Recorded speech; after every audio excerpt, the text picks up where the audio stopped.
episode 1 of the On the Air podcast starring you.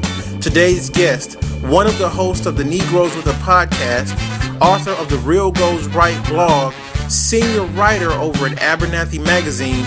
You can find him on Twitter at Smooth Orator. I call him G-Money because he's my homie, but his mama called him Garfield.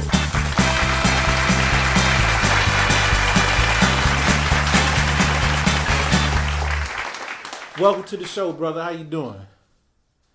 I'm all right, man. I'm all right. I'm listening to you introduce me. I'm like, damn, I got a lot of names. Yeah, man. You one of the more polarizing cats that I know. Yeah, I noticed that, man. I could go into a lot of old other names you have, but why bring up the past like that, man? Yeah, let's not, because there's some terrible names. Some terrible Twitter names at that time. I'm horrible. I'm horrible with naming stuff. I can't. I don't do names well. I don't do titles for books well. Titles for blog posts. Like naming anything is a source of stress for me. So. Man, I mean, I spent maybe 2-3 weeks trying to come up with something for the podcast and the name for the podcast, and I can't even remember. Well, I was just Googling images and stuff, and I was like, well, let me look at radio stuff. And I saw something that said On the Air, and I was like, hey, okay, that'll work. So trust me, I feel you, even with my dog, man. Oh, man. Let's go on and get into it, man. Where'd you grow up?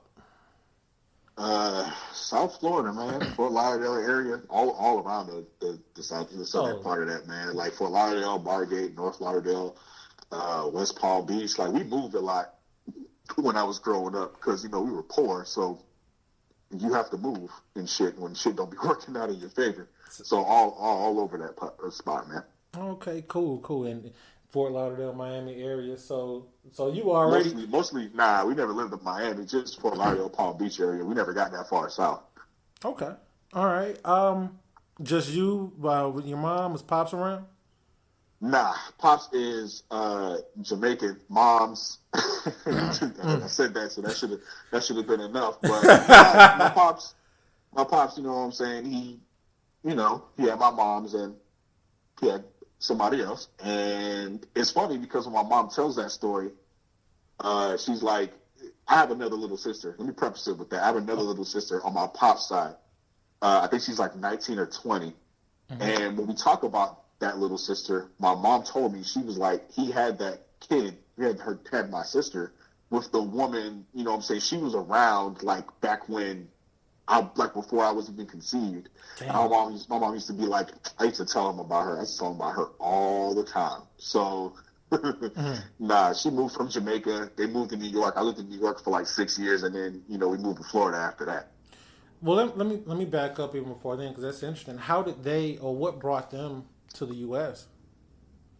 My grandma was already here. My grandma was working, and I guess my mom was just like, the shit wasn't working out on my pops, so I might as well, move to New York and try to get something started with her, because my mom was like 16 when she had me. She was really young. So I think that's popular in Jamaica to send a family member to the States to work and then for them to send money back home. So I'm not really sure what the conversation was, but I guess my grandma either sent for my mom, or my mom decided that she wanted to go where my grandma was, and that was all there was to it. What's the relationship with your dad like now? He recently reached out. You know what I'm saying? Like, for a long time, we didn't talk. We didn't talk at all. We didn't have any contact. I met him for the first time. I've only met him twice. I met him for the first time when I was 12. We went to Jamaica on vacation, and we didn't go to, like, how Chris Rock said, we didn't go to vacation Jamaica. We went to Staten Jamaica. You know what I'm saying? So, yeah. We went all the way out into the country, man. All the way out to the country. I mean, they ain't got no street lights. Don't nobody got no cars. You got to go down to the fucking. You got to go down to like a river to take a bath. Like, I'm like Goodness. The real country, my nigga. Houses are sitting on bricks. Like, shit crazy. But I met him when I was 12. We met up again, I think maybe like a few years later when I went back to Jamaica, and then there was no contact. When I graduated from college, I wrote him a letter, and I was like, look, you know what I'm saying, I know, things didn't work out between you and my moms, and I would have I very much would have liked for you to have been in my life, but I know that wasn't possible because he's still in Jamaica. Immigration laws and all that other bullshit. But he called me. My mom was went down there. She gave him the letter because she was already going down there, which is why I wrote the letter. And he called me. He was like, "Yeah, I'm proud of you. It's not a day goes by that I don't think about you. And not, what I'm saying, wish that we had a better relationship." And then we talked for a little bit. Kind of went blank. And over the last couple of months, I talked to him like a couple of times. So we working on it. We trying to build something up. Was there a period of time when you kind of resented him? Were you ever angry with him? Nah, I mean, I know my mom. You know what I'm saying? Like, my mom is a no-nonsense type of lady. She don't take no shit. And, she felt like my pops was disrespecting her, and she had to bounce. That was cool. I don't think that if he would have been in the States or something like that, I don't think she wouldn't have stopped him from seeing me. My mom was not that kind of person. She wouldn't have done that. It's just, when you live in another country, you don't really have the means to do that kind of shit. So him not seeing you was mostly circumstantial. It wasn't right. That he didn't. It wasn't like he didn't want to. He literally couldn't. I got you. What was that like, though? What was that like when you first met him? Like, this is a dude, you know what I mean? I haven't played catch with him. I want to know what I look like and all this stuff. Like, what did you find? It's crazy because I mean, like I used to make up stories about what my pops did. You know what I'm saying? Like, we playing outside with other kids or whatever. I'm like, my pops is a police officer in Jamaica, and my pops is this, my pops is that. But I never met him, and I didn't really know what he did. Turns out, at the time, my pops was like a soccer referee. And I mean, Jamaica's like, in Jamaica, soccer is like, or as football as they refer to it, is like a huge fucking deal. So I guess whatever level of refereeing he was at was like right before you referee for like the major league of soccer or whatever the fuck.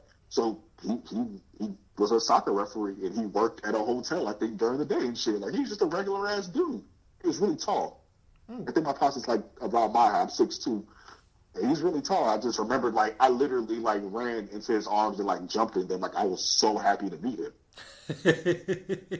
Shit crazy. I mean, like a little kid, like, you make up stories about your father, and I finally got the chance to meet him.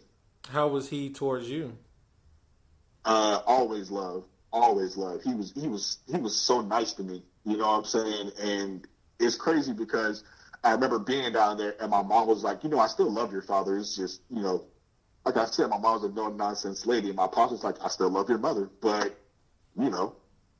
I'm me. I'm like, that shit was crazy. So that's why, what I'm saying, I felt like if he would have been in the States, like, we would have had a great relationship, because I never felt like when he was talking to me, he was only talking to me because I was there, or he was only talking to me because my mom brought me there, or whatever. Like, there was a lot of love between them. It just didn't work out.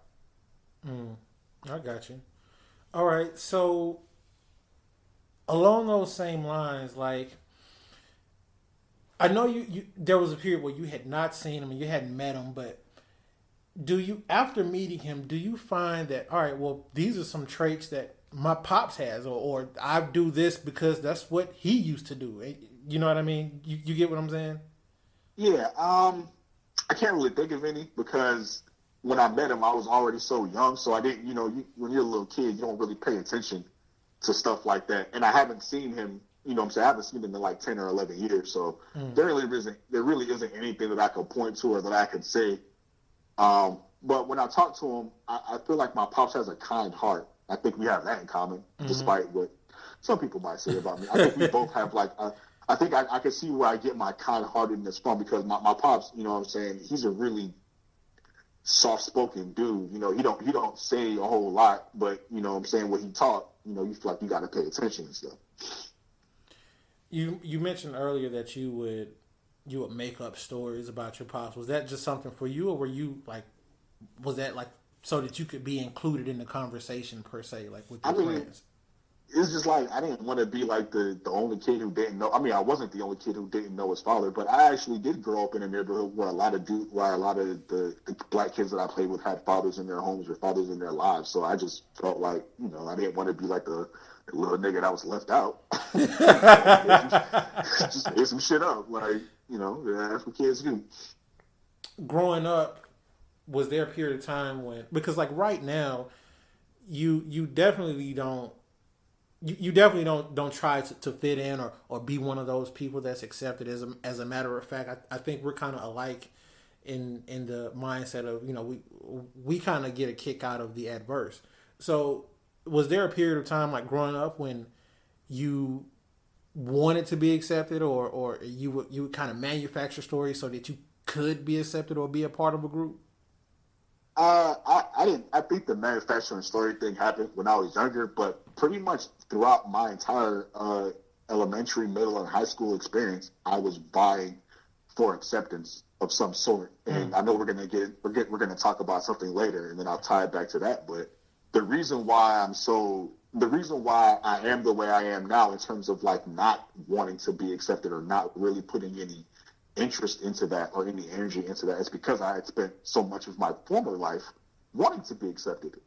You know what I'm saying? Like it's almost like a pendulum swing. Like I really, really wanted to be accepted, and then I didn't care about being accepted anymore. It's like a complete shift. I got you. So let's dive into that. I want to read an excerpt from your blog. His blog, Real Goes Right, website realgoesright.com. I'm going to read a small excerpt, and let's just go back to that piece. And so what you were saying here says, her cries replaced words from a broken heart. Her eyes asked the same question, why? I was ashamed of myself. I did something which resembled a cost-benefit analysis. I was 12. What happened at 12? I got arrested. Damn. I got arrested doing some stupid shit. Like some really, really dumb shit. Is that can we get into what that was, or is that you rather? Yeah. We can talk about it. I mean, it ain't up to coming back up no more. So when I was 12 years old, and I remember, I'm always gonna remember like everything about this day just because of how fucking retarded it was. But earlier the night before, I got into an argument with this kid that lives in my neighborhood, and you know, he was talking shit or whatever. The kid was like, I'm gonna kill you tomorrow, or some dumb shit like that. So the next day, and I brought that up because that's how this whole entire downward spiral started. Mm-hmm. We get to the bus stop the next morning. Me and this other kid named Courtney, and Courtney was definitely the more thuggish between the two of us because there was nothing thug about me at 12. You know, like I said, I was more of a follower than a leader at that point, so I just did what everybody else did. But you know, we saw the kid at the bus stop. You know, Corey punches the kid, and Corey, you know, goes up to the kid. He's like, yeah, you know, you was talking shit last night. What's up with that now? Whatever. Punches the kid in the face. You know what I'm saying? I stopped the kid, and the kid left crying, and he called the police. So I was supposed to go to school that day, and I didn't go to school because I was fighting at the bus stop, and he called the police. We get to my homeboy's house. I think his name is something with a J. I want to say Julio or something to that effect, but we'll call him Johano. His name is Johano. Okay. But we call him Johan. But we went to Johan's house, and we were all, you know, we were just there playing Super Nintendo or some shit. And this other dude named Tony came in. Now Tony was like a little bit older than us, but you know, Tony was like thugging out here too. So Tony comes into Johan's house with all this stuff, and he's like, yeah, you know what I'm saying? I just got all this stuff, you know, blah, blah, blah, whatever. And we like, yo, where you got that from? He's like, I got that from this house. And we was like, okay, like, what the fuck does that even mean? He's like, y'all want to go back? And everybody was like, yeah. And I was like, well, I can't go home because I'm supposed to be at school. And I can't stay at Johan's house because this nigga's about to leave. So I just went. And, you know what I'm saying, we went to, it was an apartment complex, so we hopped the fence, and we went to, like, this neighborhood where the houses were at that was close to us, and Tony broke out these scissors, you know what I'm saying, broke into the house. We was all in these people's houses, like, taking shit. Like, there's, like, Super Nintendo games, T-shirts, you know what I'm saying, all this shit, and we just took it. And then, you know what I'm saying, this is, like, Monday. I know this is Monday because I used to watch wrestling a lot, so I was watching Monday Night Raw later on that night. But, you know, we came back, we played football like we always do after school because it was like 3:30, 4 o'clock around this time. Like nothing happened. In the house, like nothing happened. Like nothing happened. My mom's came home. My little brother and sister came home. You know, we just in the house chilling like nothing happened. I'm like, yo, we done got away with this shit, blah, blah, whatever. Maybe like somewhere between 8:30 and 9 o'clock, somebody knocks on the door. And I'm laying on the living room floor, and my mom walks to the door, and she's like standing at the door, but she's not moving. And I'm like, Mom, who's at the door? And she's like pushing me away from the door, and I'm like, what the fuck is going on? Mm-hmm. And she opens the door, and it's a police officer standing there, and I'm like, oh shit. When she was pushing you away, did you have any idea that it might have been a police or anything like what was going through your mind before we continue with the story? I didn't know. Like, I just didn't know what was going on. Like, my mom doesn't act like that. Like, people that usually knock on the door are usually knocking for me. So I was like, when I didn't get up, like, I just didn't think nothing of it. And when she walked to the door and she didn't move, I was like, ain't nobody coming to the door for you. Like, get out of the way. Like, you know what I'm saying? But it wasn't that. You know what I'm saying? She had a reason to not want to move away from the door. Right. So why was she, like, she pushed you out the way? Like, did she feel like they were coming for you? Like, it seemed like she was protecting you from the door. I'm pretty sure she was protecting me from the door, but at the same time, I mean, she's a mother. Yeah. I'm sure she knew that if there's a police officer showing up at her door, that it probably had something to do with me. All right, so what happened then? Like, she opened the door. Yeah, she opened the door. The police officer's like, yeah, we're looking for Garfield Hilton, and I'm standing behind my mom, so my mom opens the door all the way up. And the guy's like standing there or whatever, and she's like, what's going on? Like, what's going on? And at this point, the officer's like walking me outside, and he turns around, he's like, do you want to tell her or do you want me to tell her? Wow. And I was like, looking down, like looking at my feet, and I was like, Mom, we broke into her house today or whatever, blah, blah, whatever. And she just started crying, like Taraji P. Henson, ugly gremlin tears. That shit was terrible, man. Like, this was fucking. It was. Even now, like, I'm 29, and I'm thinking about this shit, and I'm like, it's like heartbreaking to watch her like crumple. You know, she's my mom. You know, my mom was a single mom. It was 3 of us at this time because at this point my brother was 6, and my sister was 4. So it's like. It's just us, and I'm out here doing dumbass shit, and my mom, while my mom is at work trying to provide for us or whatever, and I'm sure she just didn't really understand what the fuck was going on at that time. Like, they took me away. They put me in a little, not even in handcuffs. Fucking wrists were too little. They put me in a little zip tie and tossed me in the back of the car, where I found my other 2 friends sitting in the back of the car. Oh, so y'all partners was back there again going for the ride. Yeah, because Tony and this other nigga named Frank did some other dumb shit that day and got arrested and then told on everybody else except for Tony. Nobody told on Tony, which I still don't understand to this day. What was he like? Was he like the dude in the hood? I mean, he was a big dude. Oh, you know what I'm saying? So I guess niggas was just like, we don't really want to have to deal with Tony, but we can tell on y'all because y'all not going to do nothing. Right. So, do you remember that night vividly, or does everything get hazy after that point? Nah, I remember it vividly because we got taken to the juvenile detention center. I got fingerprinted. They took my picture. You know what I'm saying? We were standing outside of the detention center, like, and it was actually me, Courtney, and Frank standing outside the detention center. We were talking about how this shit even came to pass. Mm-hmm. And I was like, y'all niggas told on everybody, but y'all didn't tell on Tony. And they was like, man, I'll tell that. Courtney was like, I'll tell that nigga named Tony. I'll tell everybody. And I was like, well, we're already here, man. You know what I'm saying? Like, you didn't tell the police when you were supposed to tell them. You waited until... You know what I'm saying? We got to the station or whatever. And, I'm 12. I'm living by the no snitch code. So I'm like, I'm just not going to say nothing. Like, I got caught. That's all there is to it. I'm not going to worry about it. Yeah. We get released some hours later. It might be like 1 o'clock in the morning at this time. My mother, my grandmother, my mom's boyfriend, my uncle, my grandfather, my auntie, her husband, everybody is basically sitting in the waiting room for me when I walk out. The whole village. The whole village, man, and just to see them look so goddamn disappointed, man. Like, that shit hurts now to think about. That they were so disappointed in me, man. That shit's crazy. Did you have to go to court or anything like that, or what? Yeah, man. I had to go to court. I had damn, at 12. I was on house arrest. Yeah, I was on house arrest. I had the anklet. I had a little anklet monitor on. Wow. You know what I'm saying? Yeah, man. I'm in the middle. I mean, like 8th grade at this time too, yo. So I had to go to school like with an ankle monitor on and with the beeper on your ankle. Dog. And the funny thing was, like, the teachers looked at me and they were like, "You?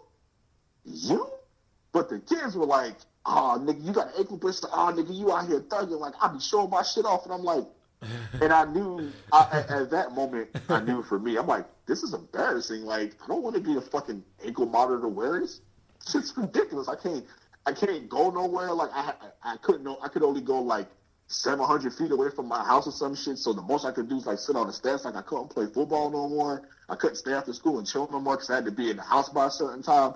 It was the worst. And then to make it even worse, I had to do community service. Like, I had to do like 100 hours of community service at this old ass church with these old ass people. The shit was so boring. They were 3 weeks late in coming to take the ankle monitor off. Like, man, that shit wasn't for me.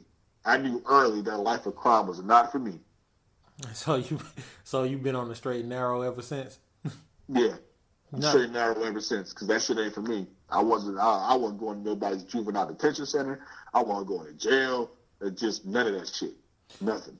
So they took you in. You didn't have to stay in there overnight or anything like that. They just took me in and fingerprinted me and took my picture and stuff. And then hit me with the charges or whatever. And then they was like, all right, well, we'll release you back to your family. And that was it.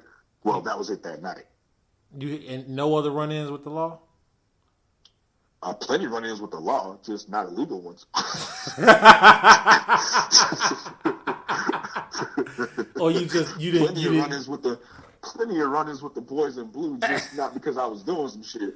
Oh man! So when you say that was it for that night, did anything else happen?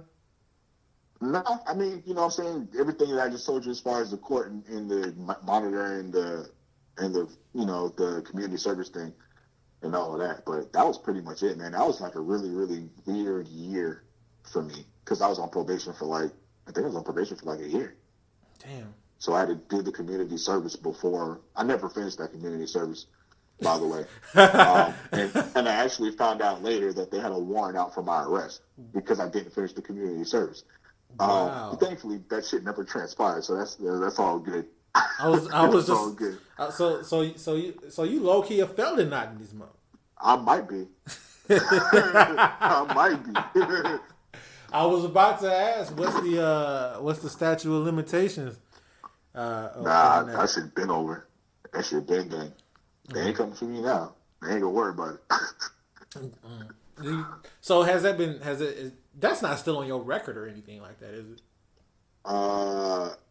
It might be actually, but I don't think anybody cares because I was 12. So you don't feel like that's hindered you in anything going forward professionally? Not that I'm aware of. I think I remember seeing it come up when a job did like a background investigation. It was like, you know, theft charge from 1997. And I was like, why is that even still there? Like, I'm pretty sure that my mom paid to have that shit sealed, but you know, I mean, I don't think nobody gonna fuck with me for catching a charge at 12. I'm almost 30 now. Was that the time, like after all that was done, and you know that was solved, and you know you moved on beyond that? Was that when you started kind of seeing the turnaround in terms of how you're accepted by your peers, or did that still go on? Yeah, that was like the turning point for a lot of shit in terms of how I chose friends. You said what? I said at 12, like that was... Yeah, at 12, like how I chose my friends, where I was going to be hanging out at, like what kind of people I was going to be fucking with, like that was pretty big because, I mean, after a while, like I just stopped going outside.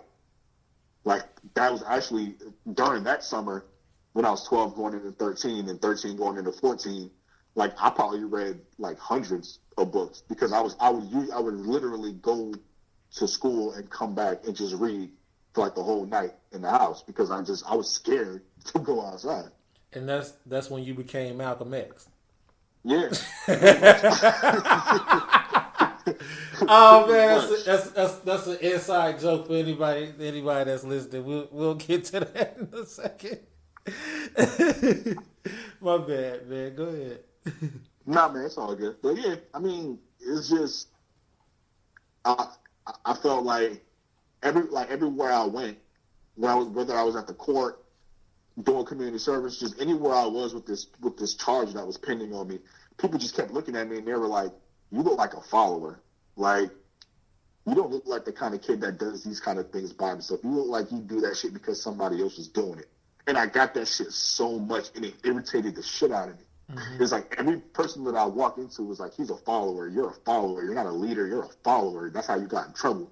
And that's how I felt. Like, and I'm like, yo, like, I wouldn't have. And when I replayed all of the events that happened, I was like, the only reason why I was even there is because I was fighting a battle that wasn't even mine. You know what I'm saying? Mm. Like, I was here on somebody else's shit, trying to stand up for somebody else, and the person that I was standing up for is the reason why I ended up getting the police. Why I even had the police at my door in the first place. So I was like, yeah, I don't really fuck with people like that, because that no snitching shit, that shit's only cool until one of these little niggas get caught, and then they just tell everything. And there is no code after that. And so from this point going forward, I'm just trying to make sure I stay on the timeline. So take me to high school. So this was what, 12? This is early middle school. So take me to high school. Like, you're still, of course, I mean, as a teenager, we all have our little setbacks, and that's to be expected. But right. Were you still strong in that mindset of, trying to, be sure who you hang around and, who not to be around, or did? Yeah, I was a lot. I mean, I was, and it was easy to do that because I started band in ninth grade. So it's basically hanging around a bunch of banders all the time, or a couple of hood niggas that were in band that I hung with. So okay, I mean, I've been keeping a close circle ever since that arrest incident. I've been keeping a close circle. So the opportunity to try to be somebody else, or want to be like somebody else, or wanted to be accepted by somebody else, like, it didn't really happen, because even if I hadn't found my sense of self, I at least knew the kind of shit that I didn't want to be around. Mm. Why band? I have no idea. I think it was an accident. It was an accident. Like, my best friend at the time was this dude named Ronaldo. And he was in band in like 8th grade.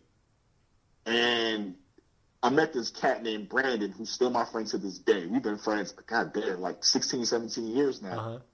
And he was like, yeah, man, band is cool, you know what I'm saying? You get to travel, you play this, play that, it's girls, blah, blah, whatever. Now, of course, when you're 12 or 13 living in Florida, like, your first inclination is that you're going to play football, or that you're going to play basketball, or whatever. But I had this thing at the time where I felt like I didn't want to be a black man stereotype, and so I didn't want to play sports. I wanted to be known for my intellect. You weren't trying to get out the hood with your hooping skills? Nah, man, I wasn't. I felt like, I said, I felt like it was too many niggas that was already playing. There was enough niggas that was playing basketball and football. Like, I wanted to be somebody that was different, so I didn't want to play sports. Oh. I don't even know why. I don't even know how I even came to that conclusion, but that's how. Those were some of the things that I was thinking about when I ended up joining band. But you, my freshman year of high school. That's crazy. But you hooped though, right? And from what I could hoop. Like, I can hoop. I can play football, but I made a conscious decision not to, because I felt like I said, I felt like there was enough niggas doing that already. So I'll let them do that, and I'm gonna handle the intellectual part of this, because I wanted to be different. I wanted to not be a stereotype or whatever. It's crazy. Don't even think about the kind of things that affect your decisions until you can kind of contextualize it later on. So you had such a drive to want to be different. Did that ever hinder you in anything? Yeah. It still hinders me now. you want to keep it 100. But it's like because I think at that time, like 12 or 13, like, you want to be different, but you don't really know who you are, so you don't really know what different is. You You don't know what different looks like to you. You only know you just don't want to be like the shit that you're always seeing. Right. So I didn't, you know what I'm saying, and combined with my experiences with getting arrested, I just didn't make a lot of friends. And I still don't have a lot of friends to this day. Like, it was just, you know, I used to be like real social and stuff like that. It just wasn't working out for me in that particular moment. So I just didn't worry about that kind of stuff anymore. I mean, I don't think I suffered. I just know that it was, you know, I'm sure it was hindered to some degree. At what, this is sort of off topic, but at what age did you start growing your dreads? That came later when I graduated from. Well, I actually, you know what? I take that back. I had braids when I was in high school. Actually, I had braids for like 2 years. So you was like the other dudes. You just wasn't finna play sports like them. Yeah, I just didn't play sports like them. But I had braids for like 2 years, and I cut them right before I went to college because I was like, I don't know who's gonna do them when I get there, because you know, I that's just how I thought. I was like, if I don't have somebody to do them the way that I want to do them, because my aunt used to do them, I was like, I wasn't going to grow. So I cut them before I left for college. And then, funnily enough, when I was getting ready to graduate from college is when I started growing dreads. And then I kept them until I got this job. Okay. So let's talk about college. So how did you come about with Florida State? The football team was good. I'm just full of contradictions. I know. So let me think. 1997. That was Peter Warwick. Peter Warwick wasn't 96. He was 96, right? Nah, that was Warwick Dunn. That was Warwick Dunn then. Yeah. Peter Warwick. Yeah. And Chris Winkie when they won the national title and shit. Chris Winkie went to the Panthers and ain't do a goddamn thing. Not a motherfucking thing. Well, yeah, that was around that time. But at the time, you know what I'm saying, I knew that Florida State had a law school, so I was like, I can go to undergrad here, I can go to law school here, I can graduate. You know what I'm saying? I looked at it 7 years in advance, not just for undergrad. But I was a lifelong Florida State fan before I even got to the campus. So you was already tomahawk chopping. Okay. So yeah, pretty much. So you mentioned that, you know, they already had a law school. When did you realize that you were interested in law, or was the idea to always be a lawyer, or was it that you just wanted to know what the fuck was going on? This is like a 3-part answer, and I tried to write about this earlier, and I forgot what I was going to say, so I stopped. So the first thing was, I'm Jamaican, and my parents, by proxy, are also Jamaican, of course. So, like, you know, doctors and lawyers are like the rock stars of the community in terms of achievement, right? Yeah. So I wanted to be that. Like, I wanted to be like a part of that upheld portion of the community or whatever. Secondly, I had like this thing for like social justice, and I used to always go around telling people that I wanted to go to law school because I wanted to be the voice for the voiceless people. Like, that was like my slogan. My slogan was, I want to be a voice for the voiceless people. I wanted to, you know what I'm saying, I had a pretty good idea. I won't say understanding. I had a pretty good idea of systemic racism and regular racism and just how hard it was just to be black, period. And I wanted to fight against that. And I thought that I had this plan. I was like, I'm going to be a lawyer for some years. I'm going to work for this firm, and I'm going to be a judge. And I'm going to be it. Like, I had this whole shit planned out. And it all started with law school. And then the third thing, which isn't as positive as the first two, is I think I just, I wasn't really encouraged to do anything else. Like, my mom, like, and that's not to say that my parents would support anything. If I told my mom today that I wanted to move back home and I wanted to sell shoes for a living, she'd be like, all right, well, we'll clear out some space for you so you can sleep next to your brother. And, you know, if you got a plan to sew shoes, then fine. If you don't have a plan to sew shoes and you're going to find a plan when you get here, then that's fine too. Like, they'll support anything that I'm doing. That's good. Neither of my parents went to college, and they're immigrants. So they work in my mom was a nurse, and I think my grandmother worked in the probation and parole office or some shit. So they didn't never really have like a lot of experience with like trying to direct somebody into something. They just told me to do whatever I wanted, and I said I wanted to be a lawyer, and they were like, all right. So that was it. Like, I literally, you know what I'm saying? It was like it's like a snap decision that I made, and then I didn't really have anything to kind of push me off that path. Okay. So, fast forward a little bit. You're studying for the bar. Take me from there. You said fast forward a little bit. It's a lot. Okay. What you said? Tell you about the bar? Yeah. Nigga. So here's what happened with the bar, and I think this is the first time and probably the only time I'm ever going to tell this story. So you're getting it here first, people. Yeah. What happened was I was broke that summer. The entire 3 years that I was in law school, I was under the impression that at some point I was either going to be able to network my way into a job or a job was just going to fall on my lap. Okay. What age are you at this point? No, what I'm talking about while I was actually in law school was when I had that thought. Okay. I told myself I wanted to be a lawyer when I was like 11, when I was even too young to even know what a lawyer even did. Okay. I found the reason I wanted to be a lawyer right around the time I was getting ready to go to undergrad. And then what we did skip was I actually didn't get into law school the first time that I applied. I took 2 years off, and then I applied again, and then I went back. So I had an idea of what I wanted to do when I was 10, and I was still pursuing that idea 14 years later, even when I was being told no. But the bar, I was broke. I thought that I was going to be able to have a job or something like that, and I thought I was going to be able to get a loan to carry me over the summer. I didn't get that loan.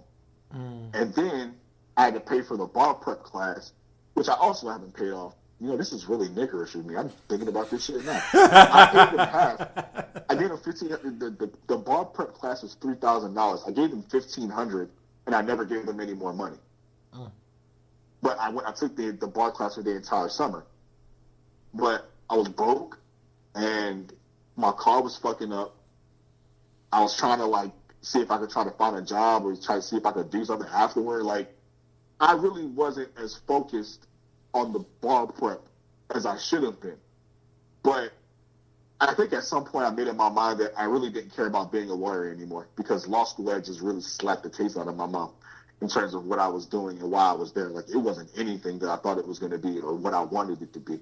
So I think at that point I just took the bar because that was just the next logical step to take because there wasn't anything else there wasn't going to be anything else to do that summer. Okay. So did you pass? Nah. So you say you lost interest because of what was going on. You didn't intentionally bomb it, did you? No, I didn't do that. I mean, I gave it my best effort, but my best effort wasn't my actual best effort because I had so many other factors working against me at the time. It's like, you know what I'm saying? When you're broke and you don't know how you're going to eat, and I was still making car payments on this expensive-ass luxury vehicle of mine.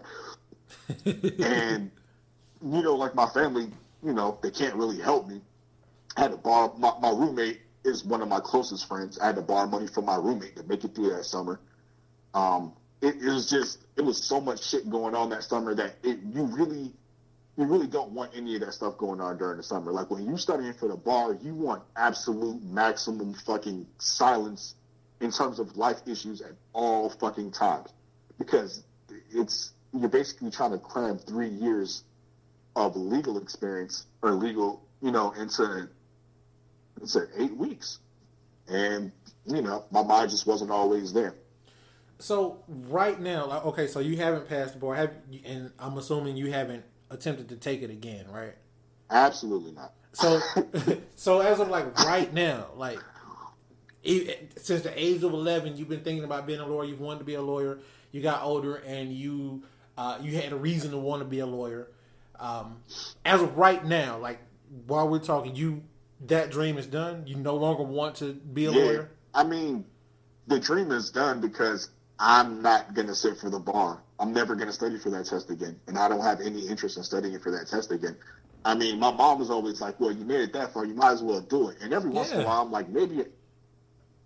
Every once in a while, I'm like, maybe I should try to do it again, but I can't. I literally cannot imagine sitting in a room by myself for 12 to 15 hours a day, every single day for 8 weeks to take that test again. I can't imagine it. Well, for someone for someone that don't really like people that much, that sounds like that would be a thing to do. Yeah, I don't like, you know what I'm saying? I don't like people, but I want to do the shit that I want to do. Like, I don't like people and I want to play video games in my house. I don't like people and I want to listen to music. I don't like people and I want to sit in the car and smoke. It's not, I don't like people and I want to go study. Like, that's not how that shit works. That's not, it doesn't work like that at all. So let me ask you this though.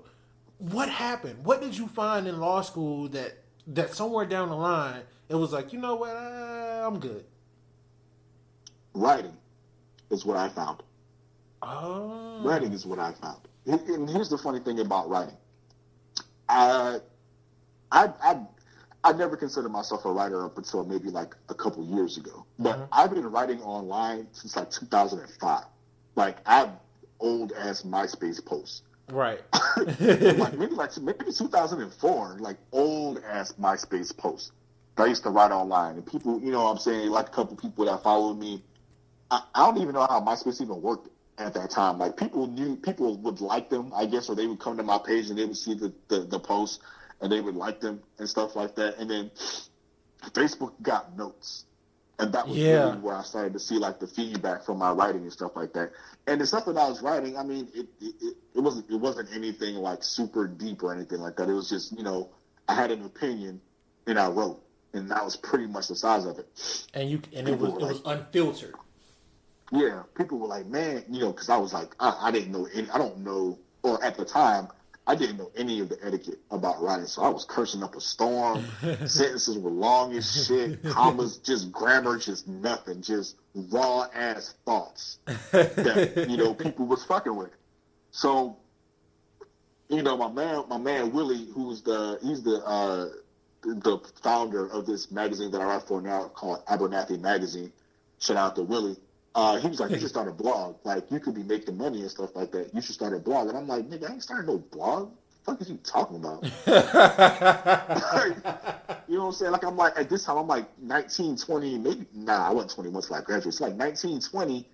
I'm like, yo, I'm about to, you know what I'm saying? I'm about to roll up. Like, I'm not thinking about no writing like that. But I launched the blog when Keeping It Real Goes Right back in sometime in 2007 or 8 or 2007. And I would write, I would post the links. I wasn't on Twitter yet.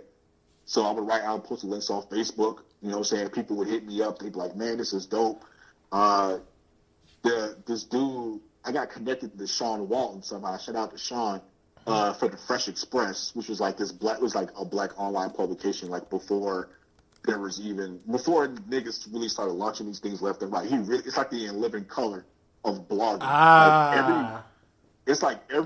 Like most of the black writers or black bloggers that you see right now that are making moves, you might have seen them. They probably got their start, or they probably definitely passed through the Fresh Express just because it was so much talent that was just coming through there. You know what I'm saying? People was just dropping off posts. It was like you know how Very Smart Brothers is now? Yeah. The Fresh Express was Very Smart Brothers back then. You know what I'm saying? Like, just all these different opinions, man. All these different people coming together. And it was so fucking dope. And then when I got to law school, I was like, you know, I stopped writing. I was like, I'm not going to do it no more. I'm just going to go to law school. I'm going to get this degree or whatever. And then somebody came to me and said, yeah, so I found your blog the other day. And I've been reading everything that you've ever written for the past 3 days.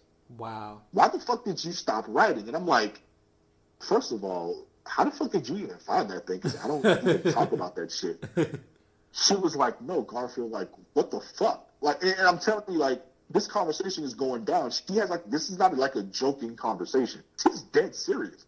She's really upset that I'm not writing anymore. And I'm like, yeah, you know what I'm saying? I was doing that shit when I was doing whatever, you know, but, you know, I'm grown now. And I ain't really got time to be writing on no damn website or whatever. She was like, yeah, I'm not really trying to hear that shit. Like, you have a gift and you're not nurturing it. And you're trying to tell me that law school is why you're not doing it. That just doesn't make any fucking sense to me.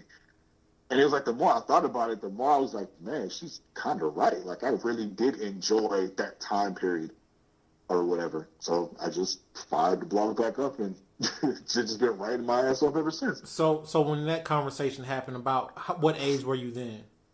I was 24. 24? Okay. 23, 24. It's like it's my first year of law school.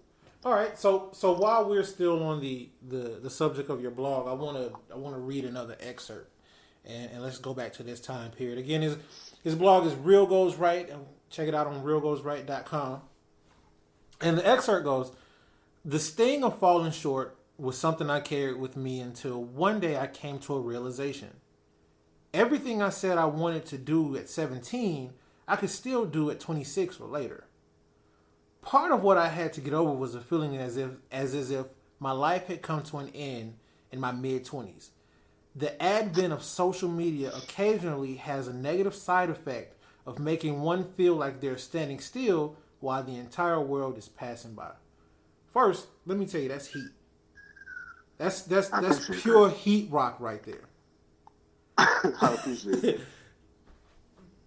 Take me back to that time and what you were going through, because so far, do you know what's the name of that post? That was, hold on, I can go back and tell you right now. Hold on 1 second. Let me pull it back. Hold on 1 moment. It was, I can tell you, it was February 2014. Okay. Hold on. I know what was going on at that time now. Okay. I'm looking it up, but I'll tell you in a second. No. I just need to know what date it was so that I could kind of refresh myself as to where I was at that time. Okay, cool. So what was the question? It was so I want you to take me back to that time period. Like this is an introspective piece. I want to know what you were feeling right then. What launched this post? Right. So at that time, I think it was 2014, and I'd been unemployed for almost 2 years at this point. I graduated in 2012. I moved to DC. I moved to Virginia, like September 2012. I did I've been doing temp work at this point for like a year and a half. My girlfriend had just gotten out the hospital and was just going back to work in February 2014, and I was still broke as fuck. And I just felt like, I was depressed, like, and not like I'm sad a little bit, but like I would go days and weeks with just this weight on my shoulders. Like I just felt like I couldn't do anything. I couldn't breathe right. I couldn't sleep. And the only thing I could do was smoke and play video games. Like that was the only two things that I could do. And I just started feeling like, people would discuss having a quarter life crisis. And I was like, that's the dumbest shit I've ever heard in my life. Because sometimes I'm dismissive like that. Like I don't, it's one of my character flaws. Sometimes I just dismiss shit without actually trying to figure out what the fuck is actually happening. But I was really having a moment where I was like, everything that I wanted or I thought I wanted, I either had or was just a one step away from having, and I wasn't happy. And I was like, this wasn't how I thought this was going to work out. This wasn't how I thought this was supposed to go down. So that came from I think I was trying to like reassess myself and where I was in my life. Like, I'm telling myself, like, you don't have to feel like you're a failure just because you were 17 and you had these plans to do by a certain time and you haven't done that yet. Because I think a lot of that stuff came from conditioning, like just these expectations that people place on one another in just the society that we live in, that everybody has to be doing this by a certain time, and if you're not doing it by a certain time, you're lagging behind. You jump on social media and it's like people, I'm at home unemployed, my girlfriend is at work, I'm on social media, niggas is getting married, they having babies, people getting published, you know what I'm saying, people buying cars, buying houses. It's just all this life shit that looks like it's happening online, and I'm just sitting at home on Twitter. You know what I'm saying? Like doing nothing, like absolutely nothing. So, yeah, like I'm basically trying to reassess myself. Like, look, man, like you don't have to be so down on yourself just because you're not where you want to be at this moment. Okay. So, along with that, so obviously you bounce back and you move forward. Getting back to pieces of the law degree, are there still pieces of things that you learn with law, or some things that you that drove you to wanting to be a lawyer? Are there still pieces of that you're still interested in? Like I think the initial dream and the way that I visualize is you want to be in some ways a freedom fighter, the voice of the voiceless. Is that still there? Yeah, and I think that no, yes, I wanted to. I still want. There's still a piece of that there, but at the time that I conceptualized the idea, I thought the only way to do that was to be a lawyer, and I found out later that I could do that as a writer. And I like writing more than I like the law, so I kind of went with that. You know what I'm saying? Like, I don't want, people, when people ask me, they think that these decisions that I've made regarding my legal education were just these randomly haphazard, decisions that I made because something didn't go my way. Like, I want people to understand, like, there's an actual process that took place at the time that I was making these decisions. How is your writing taking you to that point to help you realize some of those things that you still want? Because I can. One of the good things about being on social media as frequently as I'm on is that I have a pretty good indication of where the holes and stuff is, where the holes in the coverage is, what we should be talking about more of, what people want to see more of. The first post that I wrote for Abernathy Magazine was a post called "The Sad State of Depression in the Black Community." Goodness. And right, so I talked about depression in the Black community, how it affects Black men, how it affects Black women, and just some of the just some of the stuff regarding that. Willie told me, he said that post is by far the most read thing on the magazine right now. And there were I got text messages from people that were saying, thank you. Like, you hit that shit right on the head. People were hitting me up on Twitter. Yo, this is a great piece. Every once in a while somebody will randomly be like, yo, where's that article you wrote about on depression or whatever? It's like, that's the stuff, like, that's the shit that's why I write. You know what I'm saying? I don't write, I like accolades, and if somebody wants to give me some, I am all about that shit. You know what I'm saying? But I don't write with the specific intent of having accolades. I only want accolades so that I can become a bigger presence and more people could read my work, or more people feel comfortable reading my work because I'm validated by something. But I don't write. You know what I'm saying? I've been writing for free for goddamn 10 years. So the shit isn't. You know what I'm saying? This is a service, and I want to talk about things that other people aren't talking about. And that's why I like the Negroes With A Podcast so much, my podcast team, because we're talking about these Black issues that people just aren't talking about, that they're not writing about, that people feel aren't sexy enough. Everybody wants to talk about pop culture and what the fuck Kanye's wearing and if he's an activist and all this other bullshit. Like, I want to talk about some real shit. And I feel like I could do that with my writing. The second post that I wrote for Abernathy was, but what about Black on Black crime? And I basically broke down why even talking about Black on Black crime when we're talking about state-sanctioned police murder of unarmed Black men and women and Black children. I talked about why it's fucking disingenuous to talk about that shit.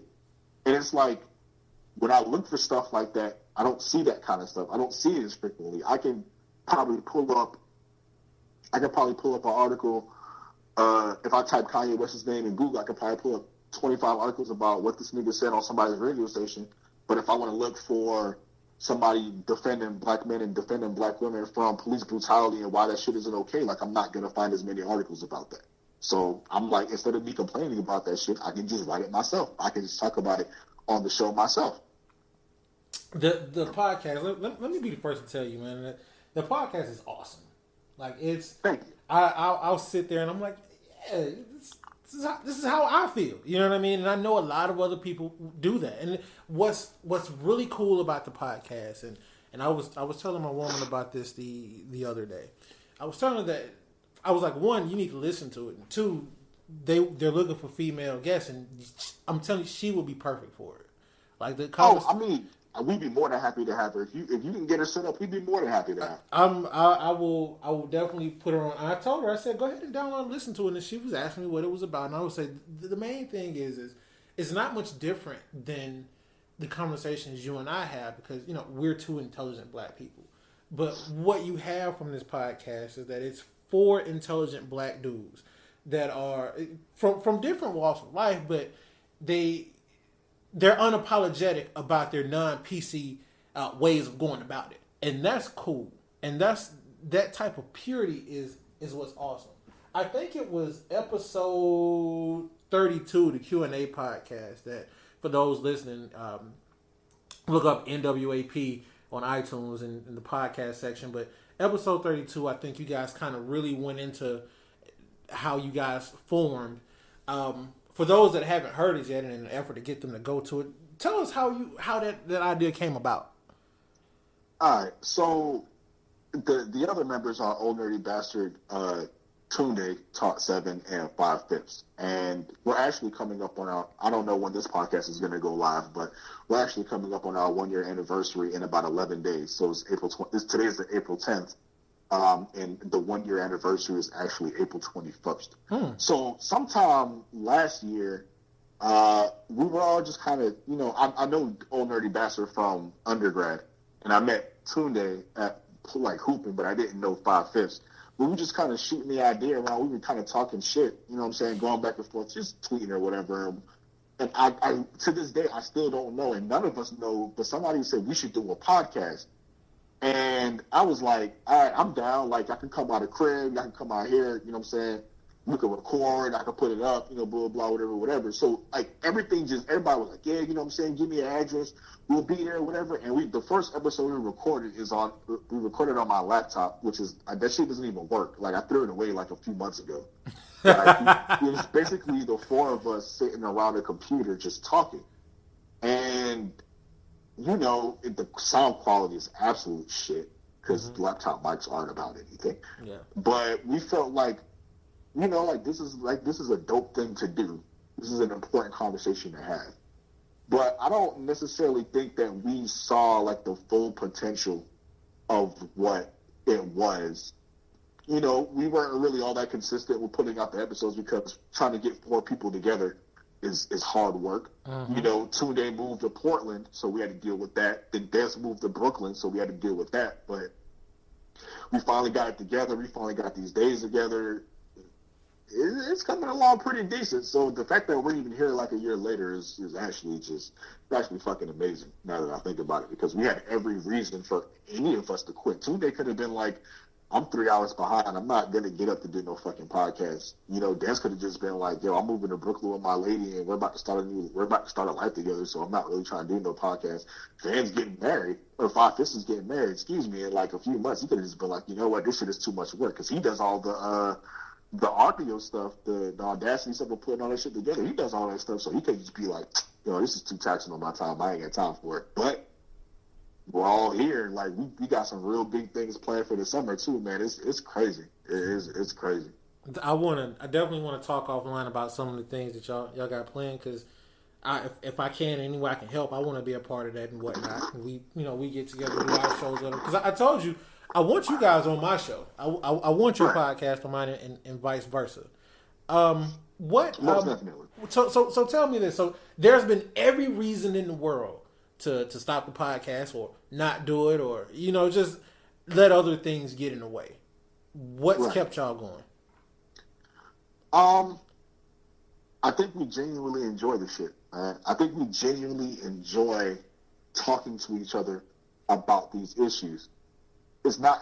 At one time, I wish I could just like record the banter that happens before we record, because it's really just 4 niggas talking. But Negroes with a podcast. It really is just 4 Negroes, just 4 black men talking about black issues that affect the black community on a black ass show with a black ass name. You know what I'm saying? Like, it's dope. It's like just taking these conversations that we see on Twitter all the time. Because you see my tweets. I'll be ranting real crazy. Oh yeah. We probably 2 of the most notorious ranters on there. Remember, I told you if I see you ranting, I don't, because we'll blow up people's phones. Blow Twitter up. You know what I'm saying? I be ranting all crazy. You know what I'm saying? 5/5 come through. He dropped the knowledge. Like, it's just, you know what I'm saying, just taking these conversations that we have and just putting them on air, putting them on, audio for people to listen to. Because I mean, you look in these spaces, like it ain't really no news like that. It ain't really no. I think the thing is, I think what we're doing is like, it's like damn near revolutionary in terms of just how fearless the shit is that we're talking about. Like, you don't hold back from anything. Everything gets the business on that podcast. I'm telling you, man. Like, I subscribe to it. I look for it every week for it to come out. You guys really could be on Sirius Radio. Like, I'm not even shitting you. It's just that good. You guys need to go ahead and check that out. Go ahead and download it. I think you got. Where can they find it? Is it just on iTunes, or where else can they go? Nah, you can search NWAP on iTunes. You can find it. It's also on Stitcher. NWAP. You can find it at the website Negroes, Negros. We left the E out because niggas can't spell. With a podcast.com. And we keep 2 episodes. We keep the last 2 episodes on SoundCloud because that sometimes that people listen at work and they don't have access to apps like that. But yeah, you can find it on there. Okay, cool. How did you guys come up with the name? You know what? I'm not even going to get into how you guys came up with the name because it's on episode 32. Guys, go ahead and download episode 32. Go ahead and subscribe to their podcast. If you're wondering if that's the one that you're looking at, it has a black fist with the Wi-Fi symbol. Looks like the Wi-Fi symbol over the fist. It is a Wi-Fi symbol. so that you guys, you found it. Once you do that, go ahead and do that. You guys, that's awesome. So we talked about social media a little bit. So let's get into that. Let's get into your tweets, man. You are one of the most polarizing people on my timeline, and I'm not even joking. Like, you and I, we cool. You know what I mean? We good people. We folk. But so when I read your tweets and things that you put out, I know, because I know you and I know where you're coming from. But I've seen more times than I can count, you've put out something general, and it will incite riots. And I'm not even exaggerating. Why are you so polarizing? Why do you strike such an accord with people? I have no fucking idea. I have no. And I mean, I'm gonna keep it 100. When I was on Twitter in my earlier stages, like, I might have been like a Twitter terrorist, and that's because the reason that I was using it, I was just using it to have fun. Like, I tweeted my entire law school career is Twitter. Yeah, like, I had that shit open in every class every day.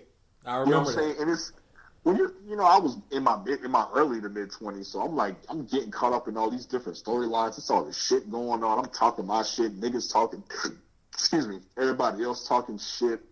It's like just what I'm saying? It's just a big ass lunchroom, and you have a strong opinion, and I'm an opinionated person, so if I'm like, yo, like, this is how I feel, and I ain't, it ain't finna be no balls about it or whatever, somebody want to fire back, an argument ensues. Like, I used to have a lot of time to be arguing with niggas on Twitter and stuff like that. I was a writer. Excuse me, I am a writer, so I write stuff and I put blogs out there with my opinions, and they come back. And I know you're gonna ask me about that Black Mothers one. I know that's gonna come up, so we can talk about that too. Just go ahead and go right on into it when you get ready. I mean, it's just I don't know. Like, I just I'm on Twitter, and now that I'm 29 and I'm older, and I'm like, yo, like, sometimes I feel like I wish I wouldn't have jumped so far off the deep end with some of that shit. You know what I'm saying? Like, some of that stuff. I just wish I would have been a little bit more careful about. I wish I would have been a little more mindful about. I just wish I would have been, a little bit more sensitive to some of that shit. Because here's the thing. Like, when I first got on Twitter, it's like, I treated it like the IC. Like, just a bunch of anonymous people talking to each other, and it really don't mean nothing or whatever. Mm-hmm. So, when you feel like you're anonymous and you say whatever you want, then you just say whatever you want. But it's like, I wasn't aware that there were real life issues that were happening. Like, one of the things that I always talk about was why I stopped making fun of Black women on Twitter. Because before when I did it, it was just jokes for me. Like, I'd be like, ha, black women just be talking all that bullshit. Nobody wears shit, shut the fuck up, blah, blah, blah. You know what I'm saying? I would say stuff like that. But then it's like, when I see the other jokes, I'm thinking everybody is joking like me, and they're not. They're dead ass. You know what I'm saying? Like, it was dudes. Like, if you would have told me that there were black men that hated black women on Twitter, I would have, before I actually saw it for myself, I'd have never believed that shit. You know what I'm saying? So so this is my experience, right? I'm looking at it like everybody's using it the way that I'm using it, and then I find out they're not. So now when people pull the tweets back up, it's like, oh, this nigga's saying the same thing as these other niggas, so we hate him too. It's like, whoa, wait. Like, I didn't know that he hated black women at the time that he said that shit. You know what I'm saying? Like, I was just joking. Like, I was just making jokes, but this nigga was serious. But not saying that we was both serious and that we both hate black women, but I don't hate black women. You know what I'm saying? Somebody pulled some Janae Rice tweets or whatever that I had said like last year or whatever. They were saying, I said, because I was talking about Ray J getting beat up by a princess. And I was like, it seemed like y'all only talk about domestic violence when it's a woman getting beat, but not a man getting beat. So somebody pulled my Ray Rice tweets. Now, anybody that follows me knows that when I talk about domestic violence, I always say the same thing, like everybody needs to keep their hands to their fucking selves because everybody don't have self-control like that. And sometimes I've even said, yo, I can understand why a motherfucker would hit another motherfucker because of some shit that happened. You know what I'm saying? Like when they was like, Solange spit on Jay-Z, I was like, yo, if he hit her, I would have understood. I'm not saying it's right. I'm just saying I would have understood. But it's like, with the Ray Rice thing, I was like, yo, you know, Ray Rice was a victim of domestic violence too. And it was like, because Janae Rice got the worst of it, like people just felt like that was like an inappropriate thing to say. And it was. So I apologize for that because I'm old enough to know that sometimes the shit that I say is getting taken the wrong way, but if it always gets taken the wrong way, then it's a problem with the messenger, not the problem with the people receiving the message. You know what I'm saying? So it's stuff like that. It's stuff like that happens where I'm like, I really could have just like not put my foot in my mouth, and I really could have just not said anything, but I said something, and now I have to take it back because I'm big on saying things that you don't take back. Like I don't like to take back anything that I say because I meant the shit. If I said it, I meant it. But sometimes it's like if I said it, maybe I shouldn't have said it because now it's getting interpreted in a way that I didn't mean, and that's not what I meant. And I will apologize if I feel like I'm wrong, but I'm not going to apologize because, you know, you got your feelings hurt or whatever, which is also the other issue. So when you say stuff that's polarizing and then you don't apologize for it and people can't make you apologize for it and they try to get you the fuck out of here and you refuse to get the fuck out of here, it's like, you know...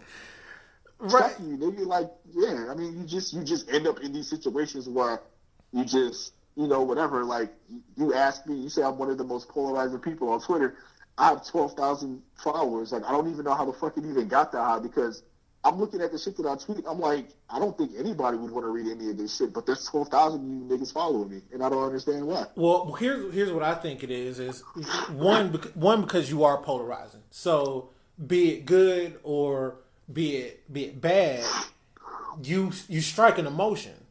So yeah, I didn't.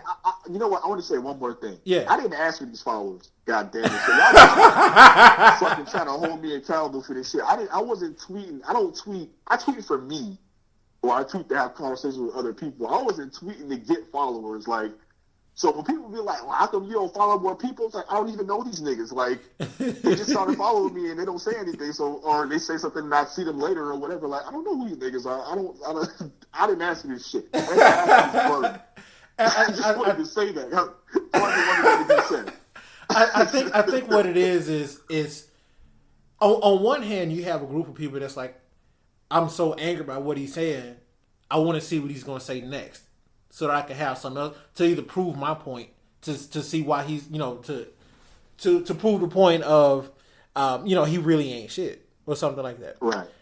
Then you have the other people that, you know, they probably feel the same way, but it's not about to see he ain't shit. It's I want a deeper look. You see what I'm saying? So I think that's what it is. What it has to do with it. I like when I explain, like when I'm telling people, when I was trying to promote the podcast and I'm telling people, you know, who you are and, you know, people that know you, and anytime I've given my account for who you are, because I feel like I have knowing each other for a while, I feel like I have a deeper account of who you are. And so what I tell people is, it's one, I throw in there that you don't like people, but let me explain. so from what I find is that, and correct me if any piece of this is wrong. When it comes to you, when it comes to Garfield or at Smooth Order on Twitter, what I find is, because you're unapologetic and because you stand behind what you're saying, people don't hear those other, like you said, I'll apologize if it came off like this, but what happens is I think people want you to recant, to take back what you were saying originally. Does that make sense? And so you don't do that. And I think that angers people, because like you said, he won't do what I want him to do. And so they try to cast you off in this other box, and they'll find something else that you said, that you've done, to validate why they've done that. I think that's what happens. Yeah, that happens. And I can't really blame him for that. I can't really blame him for that, because I can see how that might be irritating, where you feel like somebody said something and they should take it back, and they're not going to take it back. I can see why somebody might. Like, when people tell me that they don't like me or they didn't like me when they first met me or whatever, I'm never confused by that. You understand what I'm saying? I have a good handful of friends that will tell you, the first time I met this nigga, I didn't like him at all. Because I understand that I can sometimes brush people the wrong way. But usually when most people get to know me a little bit better, context is like my favorite word ever. Because it's my favorite word ever. But once people recognize my actions in the context of who I am as a whole, then it's like, oh yeah, that nigga's not that bad. He's actually pretty okay. You know what I'm saying? Mm-hmm. I think with Twitter, and it took me, this is like an ongoing thing, and it took me a really long time to learn this, is that there's no nuance on Twitter. Everything has to be super fucking extreme. Yeah, right. Saying, so it can't be, when you box people in like that, that's why it happens that way. So if I say Janae Rice, I've never said that she deserved it. If I say Janae Rice and Ray Rice were involved in a domestic situation where they abused each other, and then I say, I don't understand why y'all don't never say nothing when Ray J gets abused by Princess. If you take those two comments, I'm basically saying the same thing about both situations. Like, both people were involved in domestic situations, but the reason why you're only paying attention to one, not the other, because of who the media is focusing on. If you already don't like me, that's an easy trap for me to step into. Right. Like, well, what the fuck? You trying to say that, and then people flip it, and then they'll bring some other out of context shit to reinforce that point. And it's like, I can't do anything with those people, so I don't engage them. and those probably, that's probably the majority of who's following you. Yeah, I mean, I don't ever make any mistakes that the people that are following me, and like I said, I don't know most of those people.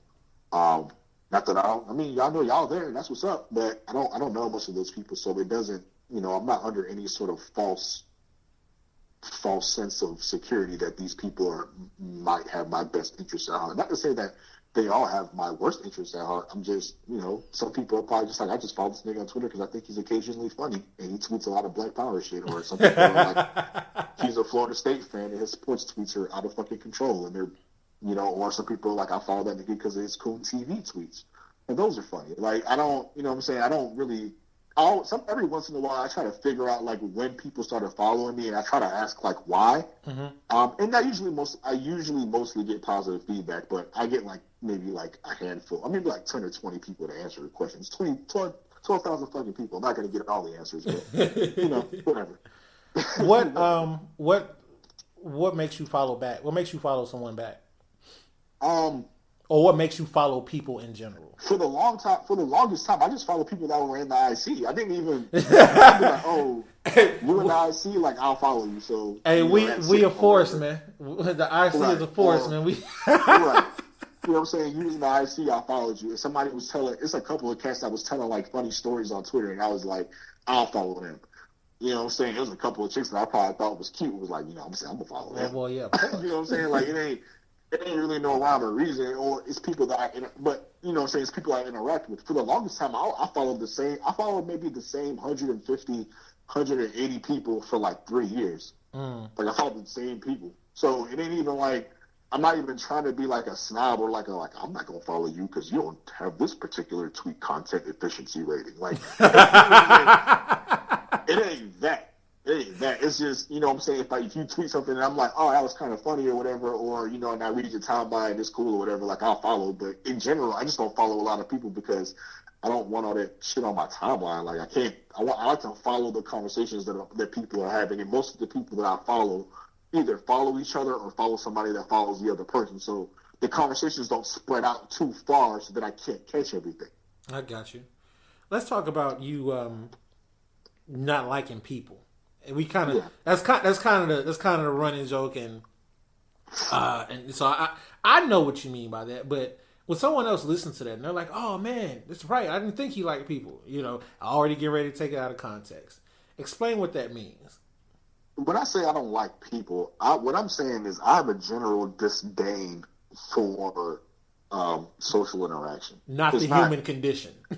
Yeah, I have a general disdain for for human interaction, and because I find so much of it to be like shallow.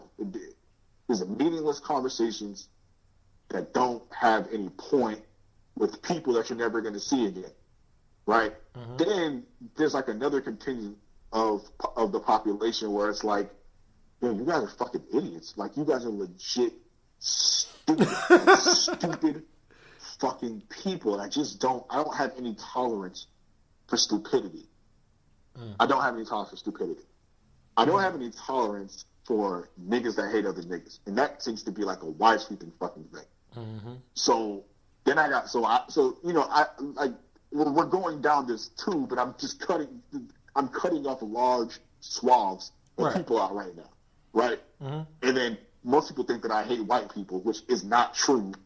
I hate white supremacy and systemic racism, mm-hmm. which a lot of white people benefit from. So, you know, I don't like any of those people either. So, you know, you're equal opportunities. Right. By the time you get through all that, there's only like 50 people that I have to choose from. So, you know what I'm saying? I just, it's not that I don't like people because I don't like the way society pressures people to do things, and I don't like the way society is set up to make people feel less than, and I don't like how society puts people in competition with one another and how everybody's caught up in this rat race. And the best way for me to stay out of that is to make sure that I can background and verify the people that I put in my personal circle. All right. So what do you like about people? There's something. Therein lies the question. I like people I like self-aware people. When I was younger, I used to say, man, I like real niggas. I need everybody to be real. I don't know if that's the word that I would use now, but I like people that are self-aware. Mm-hmm. Because one of the things that, and I can say this about myself because I have plenty of references for this. I'm good at making people comfortable being who they are when they're with me. Mm. That's always been, any woman that I've ever been with has always said the same thing. Like, I feel really comfortable being myself around you. Mm-hmm. I'm really good at that. So what I like about people that are self-aware is that comfortability tends to happen a lot more quicker. Like, I like people that make mistakes and they're not trying to give excuses for why they made those mistakes. I like people that make mistakes, and even if they are trying to give excuses, they know why they're giving excuses for why they made those mistakes. I like people, you know what I'm saying, I like confident people. I like people that, you know what I'm saying, I'm sorry if you can hear the fire truck driving by my apartment right now. Oh, it happens. But, yeah, I like, you know what I'm saying, I like confident people. You know, I like people that got some shit going about themselves. I just like, you know what I'm saying, people who, man, that's all I got. I ain't got no.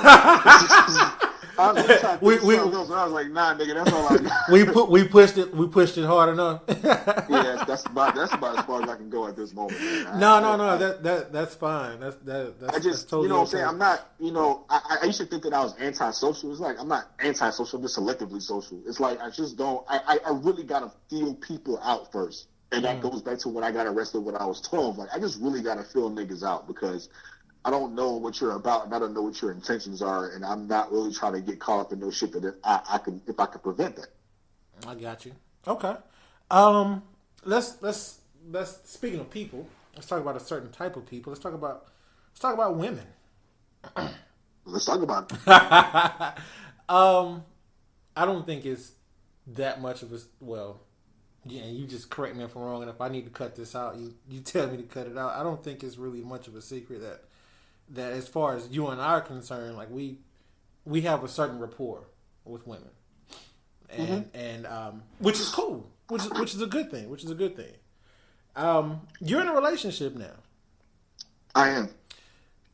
Like we were talking about before before we started recording, how you were kind of getting on me about me being with Brittany, and how one minute I'm talking about this, and I'm happy being single, and the next minute it's like, oh, he wifed up. Yeah, that's generally how that works.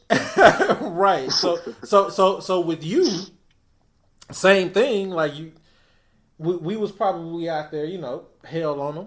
I was horrible. I was horrible when I was in law school, man. Like, I think about some of the shit I even used to tweet about. Like, yeah, man, that's just tasteless, man. That's terrible. You shouldn't say stuff like that anymore. I reflect on a lot of stuff I did in my early to mid 20s, and it's like, yeah, that was pure unadulterated savagery. We're mature, we're mature, intelligent black males now. So, not really getting it. We don't really need to get into her specifically. Because that's personal. But what made you choose her? Why did you settle down with her? What was it about her? When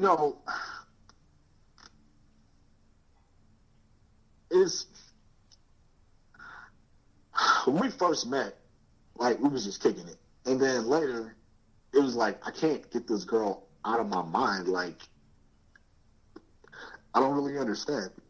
I don't really understand what's going on. Like, she's here, and I don't want to talk to her sometimes, but I do want to talk to her. And usually with my prior policy for women was, once I don't want to talk to you anymore, I just don't. Like, there really ain't that much of a back and forth. Just cut them off, which I imagine with the emotions of women, that pose certain problems.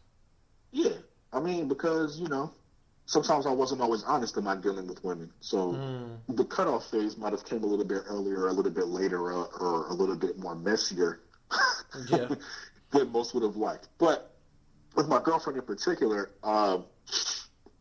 she's always been like a stand-up woman, and she supported me she supported me when she didn't even know what my dreams were. You know what I'm saying? Like, her nature, just her being, she's just like, what is it that you want to do? I support that shit. Like, I support it like a motherfucker. And it's like, I never had to question her. I never had to worry if she was in my corner. I never had to worry. Like, I just didn't have to worry about her. And that was like, and you know what I'm saying? And not that, in my dealings with women, I didn't worry about them in a sense like, like, I know I'm not the only nigga that you messing with. So, I'm not even going to be paying attention to whatever the fuck it is you got going on. But that's not the same thing as like, like, if something goes down, like, I know that if I say the word, she's there and she's ready to do whatever is necessary. She's willing to hold me up. You know what I'm saying? Blah, blah, whatever. Just her being so fucking supportive. And this is going to sound weird. She's such a nice person. Like, I mean, don't get me wrong. She's beautiful too. So, yeah. No. I laugh because people listening are like, and you're such an asshole. Yeah, but no, she's beautiful. So don't get that shit twisted. But she's really nice, and I'm not a nice person. I don't categorize myself as a nice person. But even I had to be like, wow, you're really nice to me, so I kind of want to be nice to you too. Like, she was that fucking nice. It's just crazy. Mm-hmm. Yeah, but I mean, and you know, she's a career woman. She used to be a dancer, cook her ass off. Like, she the shit. What type of dance? She's a classically trained dancer. She's been dancing since she was like 2 years old. I mean, like, Dancing with the Stars dancing. Yeah, full ballerina dancer. She used to be a cheerleader at FAMU. Like, she take ballet and she know all the fucking, like, she is a classically trained dancer. That's dope. Yeah. And her dancer body is there. Also, these niggas that know what's going on right now. My man! What's going on right now. No, and she's really smart too, man. She's really smart. Like, I think some of my activism a little bit rubbed off on her because now she's been talking like a whole lot of Black Power shit, which is like fucking is like super dope. Oh, so she a little Asada now. She got some Asada Sakura in her. When that stuff happened in Ferguson, her and one of her friends organized this bus trip from DC to Ferguson. Like, she was like on the ground floor with that shit. She's really about that life. You know what I'm saying? Mm-hmm. And you know, she has a great taste for music, man, because that's like a real big thing for me. It's like, I want a chick, you know what I'm saying, that's down with music or whatever. And I promise you, like, my girl went to Catholic school. Like, her parents have been together for like 35 years. She has one sister. Like, my girlfriend is from like the suburbs and I'm from the not suburbs. Mm-hmm. But my girlfriend sat on the couch one day and I was playing some old ass UGK, like 1992 shit. Pocket full of stones? Yes. And nigga, she started rapping UGK on the couch. Just like I was playing the song because I was like just playing some music in the house or whatever. She started rapping and she's like bouncing her head to it and shit. And I'm like, oh my god. I really love you right now. Like, yeah. It's one of those moments, man. I had the same moment. Just, you know what I'm saying? She's dope. I don't, you know what I'm saying?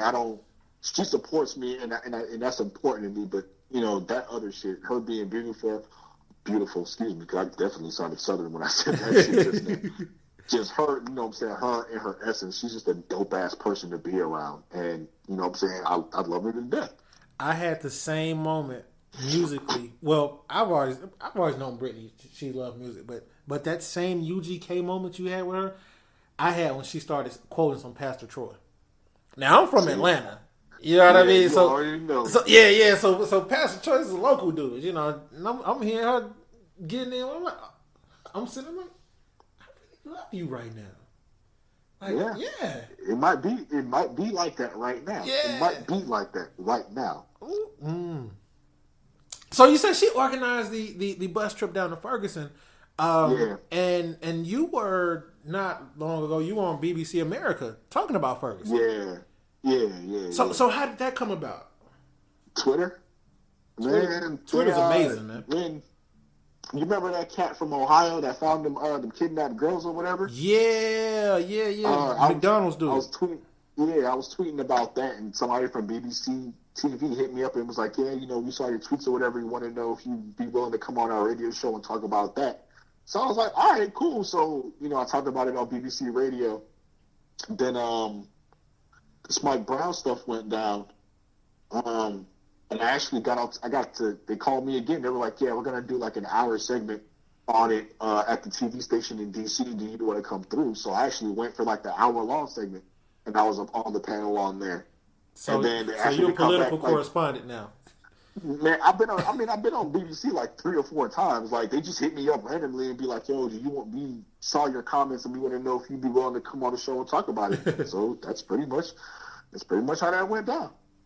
That's dope. That's amazing, man. I'm proud of you, man. I'm proud to be associated with you. Like, I appreciate that. Sometimes everybody ain't proud of that association. I appreciate that. You know, no, man, because it's like, man, like, dude, like, just listening to your story and you know where you came from and how you got here. You know what I mean? Like, that's an inspiration, and I know that people listening to this. Who think they quote unquote know you, because of how they think they know you, they don't allow themselves to be inspired because it's like, who is he to inspire? No, like that's BBC America. Like that's BBC. That's across the pond. You know what I mean? Yeah. Like that shit was. I mean, you know what I'm saying. I get a lot of flack for being conceited or arrogant or whatever, but that was a humbling fucking moment. Like, just for some, I'm like, yo, like, just thinking about where I grew up and just where I was going and where I was at like a year ago, like, that's just crazy that I was on TV talking about some real important shit that everybody could see. And they call you back, like, yo, hey, we saw you talking about this. Yeah, that's... They holler back. They ain't light skinned with it. They text back. Man, tell me this, man. I'm looking at the time like, damn, I was gonna go just an hour. Like, we pushing the 30-minute mark, hour and 30 minutes. That's cool because we having fun. Tell me this, man. What do you want people to know about you? Shit. It ain't malicious. I want people to know that it ain't malicious. Like, I'm not a nice person, but I'm not a mean-spirited person. I don't want bad. Shit, I can't even say that. I do be wanting bad things to happen to people, but not to y'all. Like, when people, you know what I'm saying? Like, people will come in my asking for, and they'll be like, yo, if I saw you in public and I approached you, like, what kind of reaction would I get? I'd be like, I'd say hi. Like, I'm not, you know what I'm saying? I'm not a monster, B. Like, I don't walk around with, like, mean faces all the time. I don't, you know, I'm to myself because I don't know what other people are doing, and I try to observe everything that I can in the moments that I can. But it ain't malicious. So if you ever saw me in the street and you say, yo, I follow you on Twitter, I just wanted to say what up, we could chop it up. You know what I'm saying? If you was like, yo, I read something that you wrote and I wanted to holler at you and email you about it, email me. You know what I'm saying? I'm not a nice person, but I am friendly.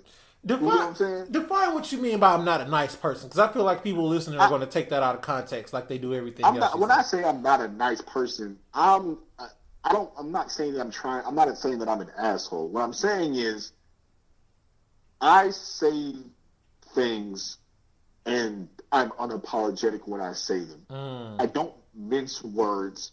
I don't try to circumvent things. I just talk. And if I see something and I feel like I'm going to speak on it, then I'm going to speak on it. And if I feel like you're giving me a stupid opinion, I'm going to say it's a stupid opinion. If I feel like you're not being really smart right now, I'm going to tell you you're not being really smart right now. And if I know that you can be better, I'm going to tell you, like, yeah, this is a bullshit-ass argument. You can be better than that. I try to do my best to hold people accountable, and I don't let people slip. So apparently, that's not a nice thing to do. And, you know, I curse a lot. So everything that comes out of my mouth, you know, it's, you know, I went to law school, I went to undergrad, I got all this money in my education, but I'm still a nigga from the hood. So every once in a while, some bitches and motherfuckers gonna come out.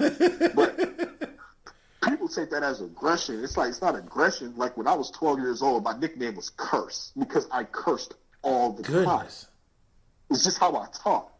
You know, when I get in front of some other niggas, you know what I'm saying, I get the tap dancing a little bit because I need these crackers inside my check. But, you know what I'm saying, this is how I talk. So it's not aggressive. I'm not trying to be mean to people. It's like, I'm friendly, I'm just not nice, because, you know, nice people will, you know, I so many times people will say, dog, why did you say that? And I'm like, that's just how a nigga felt at the time. Yo, what you mean? Like, what I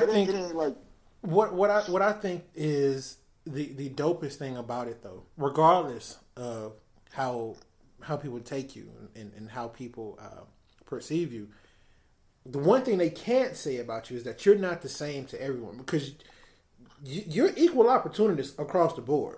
Like, it's been times when I might have said some shit stupid and, bruh, come on, like, and you told me, you know what I mean? That's appreciated. Like, you would do the same for me, from what it seems like, and we have a good rapport to anybody else. You know what I mean? Regardless of the fact. So you're the same across the board, and I think a lot of time that gets overlooked.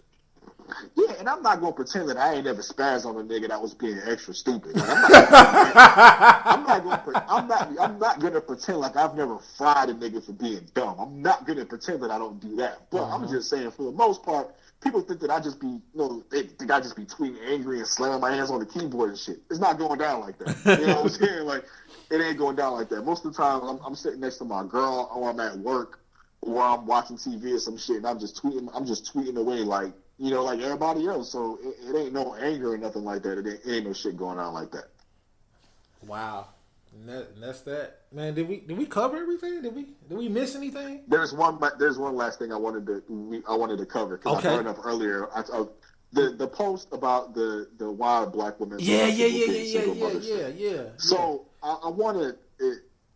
I've never actually explained the context for that. First, refresh them with that. So I wrote a post called "Why Are Some Black Women So Comfortable Being Single Mothers?" And the post was, in all actuality, an examination of the black family dynamic, and if black women, I said in the post I was speaking to a very specific type of woman.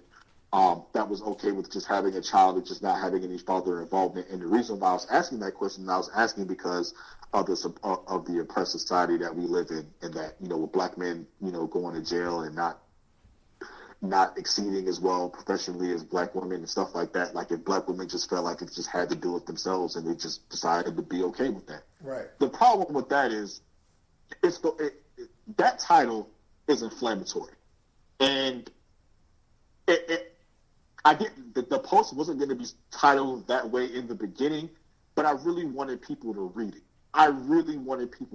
And I felt like if I have to piss off a bunch of people to get a bunch of people to read it, then fucking I'll just do it. What I didn't expect was just, it was at that particular time that I put that post out, it was just a sensitive time for black women, period. Like, black women were basically getting attacked from every fucking angle imaginable at that point. This is like 2013. So, we're talking about like that CNN shit that came out about black women being single. It's just all this different stuff that was just, people were just pounding on the black woman.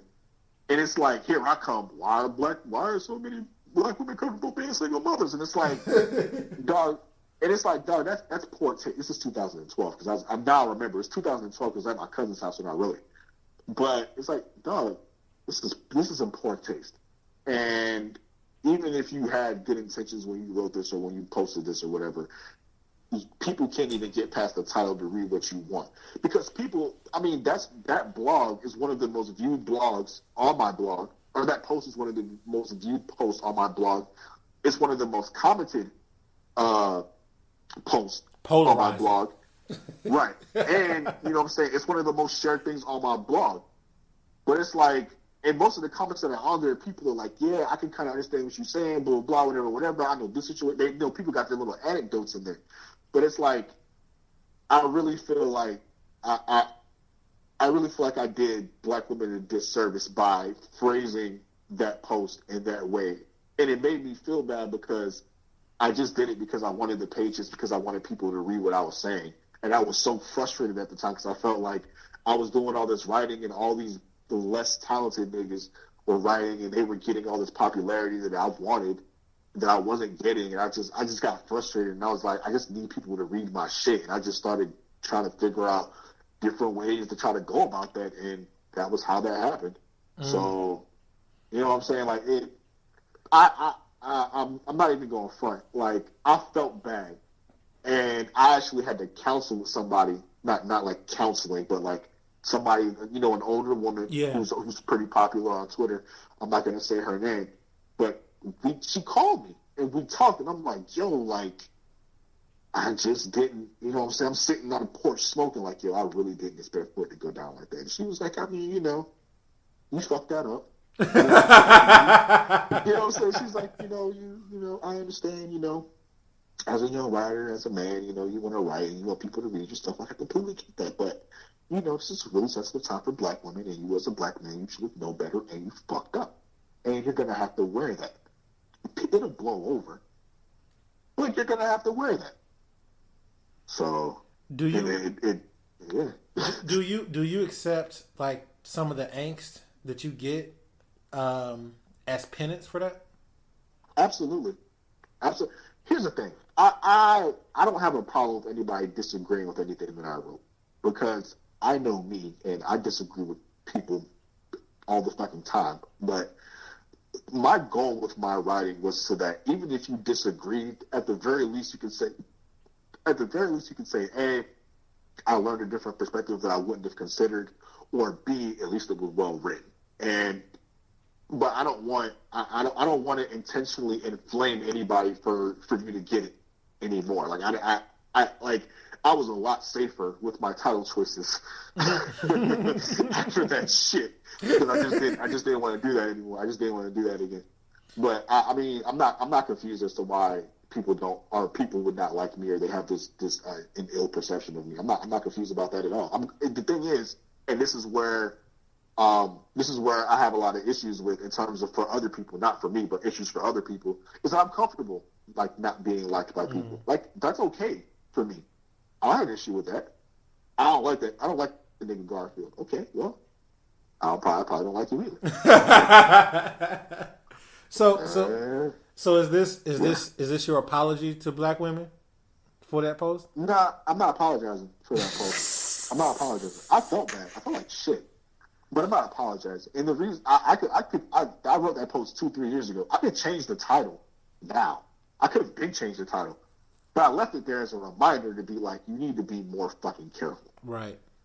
Because anytime Elliot, that motherfucker,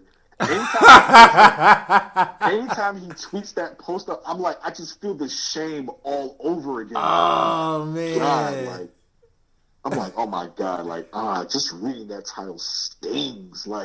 Yeah. So I leave the title up so that I know, you need to be more fucking mindful of that shit. But I'm not apologizing, because the post was actually pretty fucking amazing, considering what I was talking about in the post.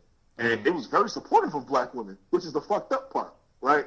It's just the word comfortable made it words mean things. So you can't say comfortable, because it makes it seem like it gives off a different connotation. If I would have said something like, why do some black women have to work so hard to be single mothers? Somebody would have that would have went over a lot better. You know what I'm saying?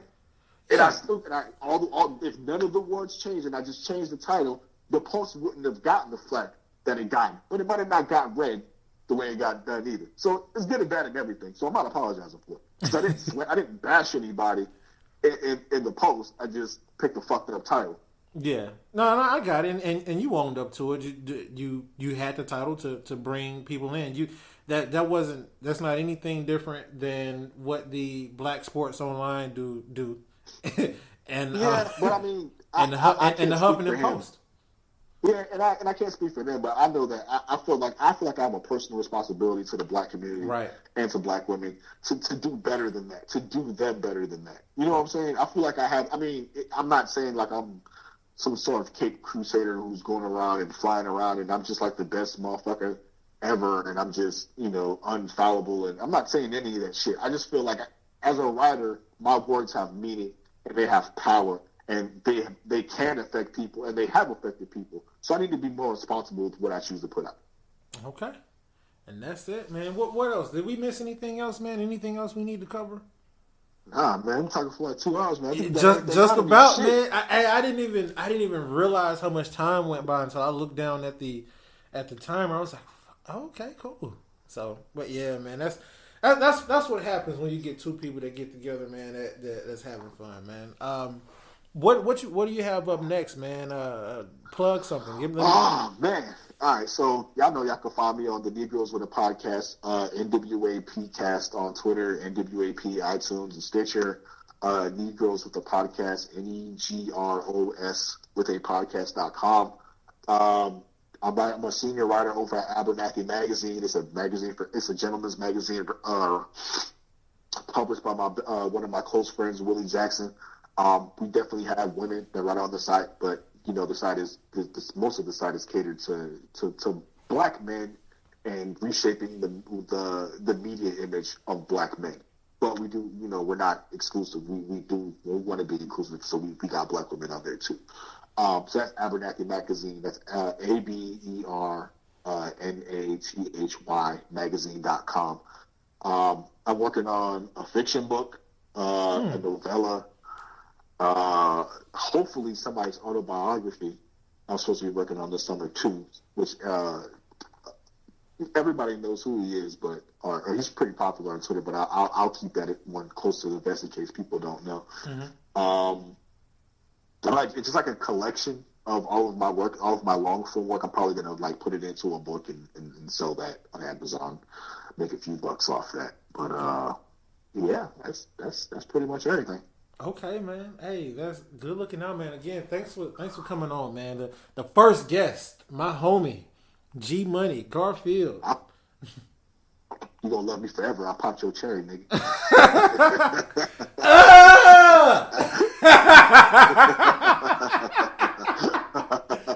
And on that note, man, we out, man. All right, peace. All right. I'd like to thank our guests for coming on today. And if you'd like to be a guest on the show, send an email to otap@writeme.com. That's OTAP@WRITEME.com. Follow me on Twitter at @TheRealShitty. That's Shitty with a C. On behalf of our guest, I'm your host, Corey, and I'll see you back here next week on the Air Podcast, starring you.